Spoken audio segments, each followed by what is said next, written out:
गौतम ऋषि ने पूरे के पूरे ब्रह्मगिरि पर्वत को हरा भरा कर दिया। सारे ब्राह्मण जो गए थे वो धीरे धीरे लौट के आ गए और उन्होंने गौतम ऋषि के ऊपर शासन करना और गौतम ऋषि का नाश करने का संकल्प ले लिया।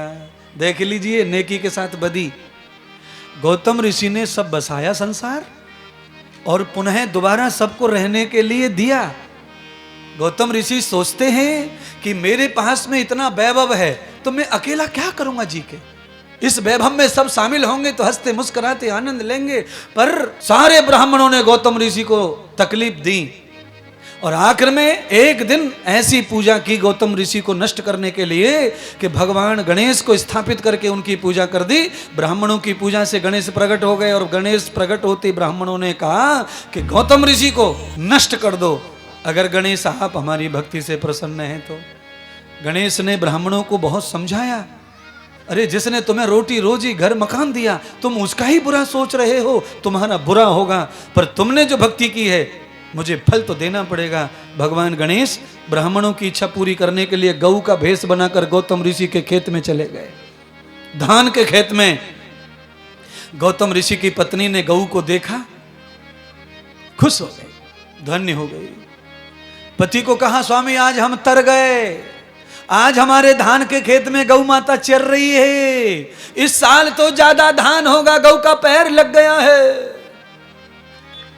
कुछ लोग ऐसा सोचते हैं और कुछ लोग कैसा सोचते हैं, किसी के हरे भरे खेत में गौ आ जाए तो बिना पैर तोड़े ना निकलने देंगे, गौ को घेर घेर के पैर तोड़ते हैं, पकड़ पकड़ के मारते हैं। इसीलिए हमारी गली में, हमारे खेत से, हमारे दरवाजे पर बिन बुलाए अगर गाय आ गई है तो शिव कथा कहती है कि वो गणेश आ गए हैं, उसे गाय गाय न समझो।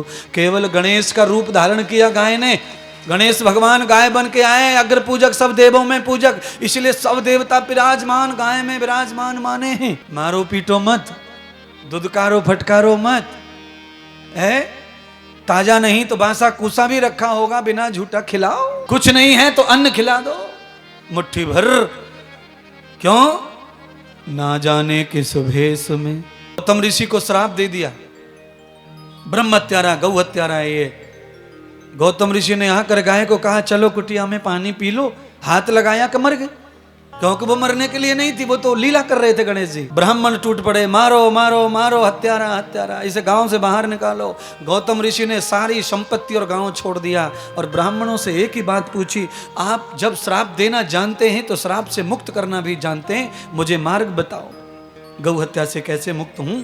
तो ब्राह्मणों ने कहा जाओ गंगोत्री हिमालय जाओ और वहां से 108 बार कावड़ लेके आओ, गंगा लेके आओ, जहां गाय मरी है वहां नहाओ, मेरा पाप धुल जाएगा गौ हत्या का। नहीं, फिर 3 बरस जिस दिन से तुमने व्रत किया उस व्रत से लेकर के अधिक मास पुरुषोत्तम मास जब तक नहीं आता उसी जगह बैठकर शंकर भगवान का ध्यान करो, फिर पाप छूट जाएगा। नहीं तो श्रावण का महीना जैसे ही आएगा, अधिक मास में श्रावण का महीना कब आएगा कोई नहीं जानता, उस मास तक निरंतर शिवलिंग बना बना कर उनकी पूजा करो, विसर्जन करो, तो पाप छूट जाएगा गौ हत्या का।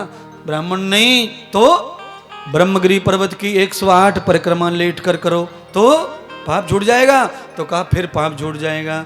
इसीलिए हे गौ हत्यारो,